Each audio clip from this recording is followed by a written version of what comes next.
Sir ఇక్కడ మనం విరాళాలకు సంబంధించింది, రాముని దేవాలయానికి సంబంధించింది.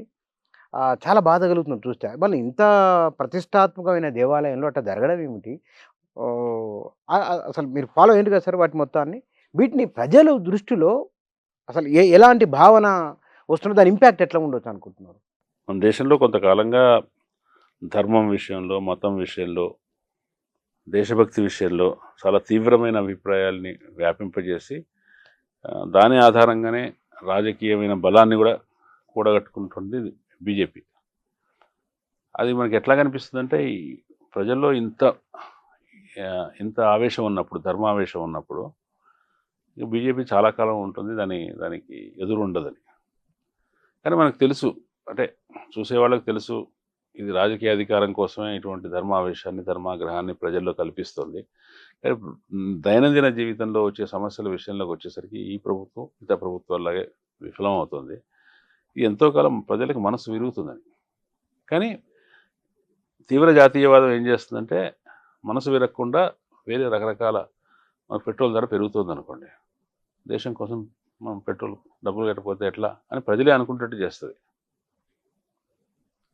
కదా. మనకి వ్యతిరేకంగా జరుగుతున్న దాన్ని కూడా మనకు అనుకూలంగా జరుగుతుంది అనుకొని నిరసన చాలామంది మాట్లాడుతున్నారు. కాంగ్రెస్ గవర్నమెంట్లో పెరగలేదా పెట్రోల్ ధరలు, దేశం కోసం కొంచెం ఖర్చు చేస్తే ఏమవుతుంది, ఇట్లా చేయబట్టే కదా ఆయన అన్ని వేల కోట్ల యుద్ధ సామాగ్రి కొంటున్నాడు, యుద్ధ సామాగ్రి కొంటే మన దేశం చాలా బలపడుతుంది కదా అని ధరల పెంపును సమర్థించే జనం తయారయ్యారు.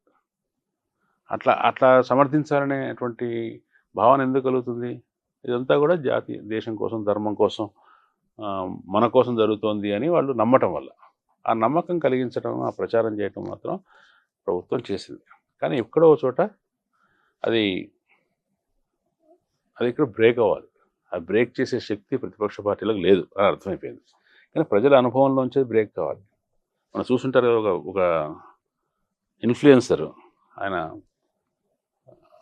అప్పటి వరకు ప్రభుత్వానికి అనుకూలంగా ఉండే వ్యక్తి, ఇన్స్టాగ్రామ్లో ఆయన బస్ట్ అయిపోయాడు. 40 లక్షలు పెట్టి కొనుక్కున్న కారు 6 నెలలు కూడా కాకముందే నాశనం అయిపోయింది. ఇథనాల్ ఏంటని ప్రభుత్వాన్ని తిడుతున్నాడు ఆయన. ఇథనాల్ కలపడం వల్ల బండ్లు పాడైపోతున్నాయి అంటే వాళ్ళ అనుభవంలోకి వచ్చినప్పుడు వస్తుంది. ఇప్పుడు అట్లా అనుభవంలోకి వచ్చిన విషయం ఏంటంటే రామాలయం విరాళాల విషయం.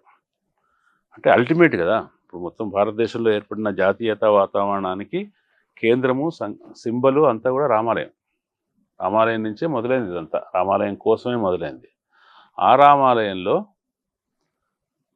ప్రజలు ఇచ్చిన ప్రభుత్వం నుంచి డబ్బులు తీసుకోకుండా ప్రజల నుంచి మేమే సేకరించి రామాలయం కట్టుకుంటాం అని ఒక మోడల్గా చేశారు కదా. ఆ విరాళాలలో పైగా విరాళాలను ఎట్లా ఖర్చు పెడతారు, ఎక్కడి నుంచి వచ్చాయి, ఏం చేస్తారు లాంటి వివరాలు ఆర్టీఏ కింద ఇవ్వవలసిన అవసరం లేకుండా దానికి మినహాయింపు ఇచ్చారు ట్రస్ట్కి. ఎవరు అడిగినా కూడా వాళ్ళు వివరాలు ఇవ్వరు. అంటే ఆ గోప్యత దాని కింద వెళ్ళారు తప్ప అదేమి కరప్షన్కి కరప్షన్కి అనుమతి కాదు అది. అవును. కానీ ధర్మాన్ని రక్షించేవాళ్ళు, రామాలయం లాంటి పవిత్రమైన ధార్మిక కార్యక్రమాన్ని నిర్వహించే వాళ్ళు కూడా దాంట్లో డబ్బులు చేసుకుంటున్నారంటే ప్రజల్లో ఒక చిన్న విరక్తి భావన, లేదంటే ఏదో ఒక మనసు విరిగిపోవడం. చాలా మంది బాధపడ్డారు. పడ్డప్పుడు ఇప్పుడు రామాలయం శంకుస్థాపన దగ్గర నుంచి రామాలయంలో ప్రాణప్రతిష్ఠ దాకా స్వయంగా ప్రధానమంత్రి చేసినప్పుడు, ఆయననే మోడీ ప్రభుత్వం, యోగి ప్రభుత్వం ప్రత్యక్ష పర్యవేక్షణ జరిగినప్పుడు మాకు సంబంధం లేదో ట్రస్ట్కు సంబంధించిన విషయం, వాళ్ళ ఆంతరంగిక విషయం అని తప్పించుకోవడం కూడా కష్టం. వాటికి సంబంధించిన క్రెడిట్ నువ్వు తీసుకున్నప్పుడు ఈ వచ్చిన అప్రతిష్టలో కూడా కొంత భాగం నువ్వు తీసుకోవాల్సి వస్తుంది. అంటే రామాలయం మీద భక్తి, రాముడి మీద భక్తి ఎక్కడికి పోవు, అది ఎప్పటికైనా ఉంటాయి. కానీ రామాలయం పేరుతో, రాముడి పేరుతో మాట్లాడేవాళ్ళు, నిలబడేవాళ్ళు అంత నీతిపరులేం కాదు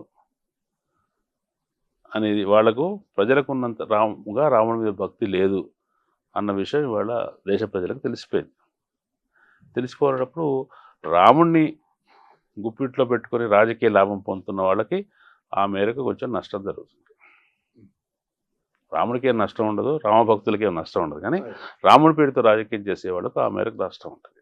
కానీ అది దాన్ని కొంత ఎందుకంటే ప్రజల ఒక రామాయణ ప్రభావం లేని ఇల్లు లేదు భారతదేశంలో. ప్రతి ఇంట్లో రాముని గురించి మాట్లాడతారు. అంటే వాళ్ళు ఆ తగు జాగ్రత్తలు ఎందుకు తీసుకోలేదో? అధికారం అనేది అధికారం అవినీతికి ఆస్కారం ఇస్తది. పవర్ కరప్ట్స్ అంటారు కదా! అధికారం ఉన్నప్పుడు, తిరుగులేనితనం ఉన్నప్పుడు, నన్ను ఎవరు అడిగేవాళ్ళు లేనప్పుడు, తిరుగులేని అధికారం వచ్చినప్పుడు తిరుగులేని అవినీతి వస్తుంది. అది ప్రశ్నించే వాళ్ళు ఎవరు ఉండరు కదా! హ్మ్. ప్రశ్నించేవాడిని ప్రజలే ప్రశ్నిస్తారు. ప్రజలే అవినీతిపరుడిని సమర్థిస్తారు. ప్రజలే ప్రభుత్వం చేసే ప్రజా వ్యతిరేక కార్యక్రమాలను సమర్థించే వాతావరణం ఉన్నప్పుడు ఏమైనా చేయొచ్చు అనే ధోరణి వస్తుంది. దానికి కంట్రోల్ మెకానిజం కూడా వీక్ అయిపోతుంది.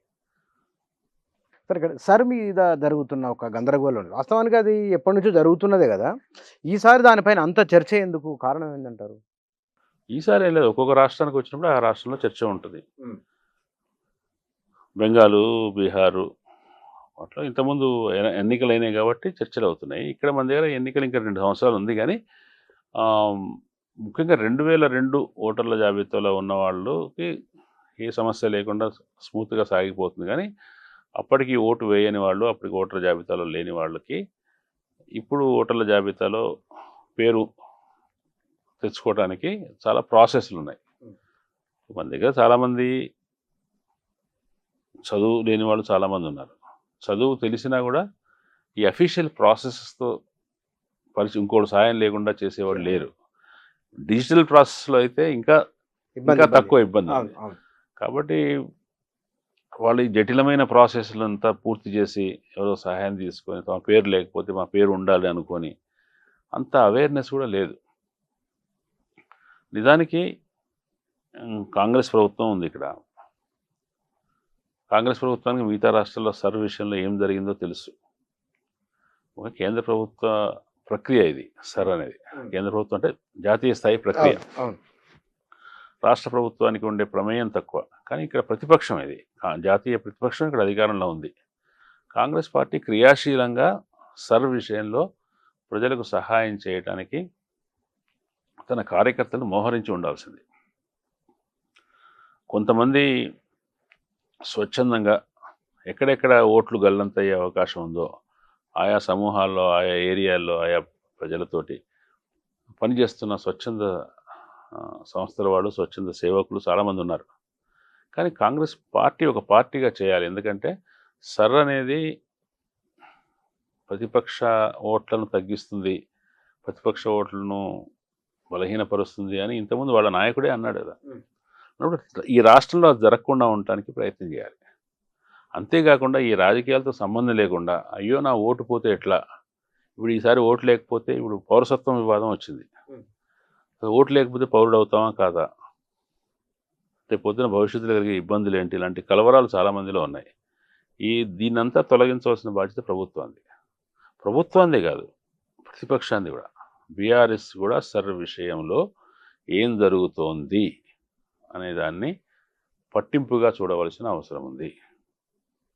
ఇప్పుడు బీఆర్ఎస్ సామాజిక మాధ్యమాల్లోనే వస్తుంది ఏంటంటే ఈ BLOల వెంట బీజేపీ వాళ్ళు ఎందుకు వస్తున్నారు, మిగతా పార్టీల వాళ్ళు ఎందుకు లేరు అని బీఆర్ఎస్ హ్యాండిల్స్లోనే కొన్ని ప్రశ్నలు వచ్చాయి. నిజంగా బీఆర్ఎస్ ఎందుకు లేదు, బీఆర్ఎస్ ఎందుకు కల్పించుకోవట్లేదు, యాక్టివ్గా కల్పించుకోవాలి. ఎందుకంటే ఎవరి అన్యాయంగా ఎవరు ఓటు పోకూడదు. వాడు తనకు డెఫిషియన్సీ వల్ల, తనకు చేతకాకపోవడం వల్ల, తెలియకపోవటం వల్ల, ప్రాసెస్ తెలియకపోవడం వల్ల ఎవరు కూడా ఓటు హక్కుకు దూరం కాకూడదు అని అనవసరం. చాలా చోట్ల BLOs విజిట్ చేయలేదు, ఇంకా చాలా చోట్ల చాలామందికి ఫారాలు ఇంటికి రాలేదు. దీన్ని పట్టించుకోకపోతే వీళ్ళందరూ మీ ఓటర్లు కదా.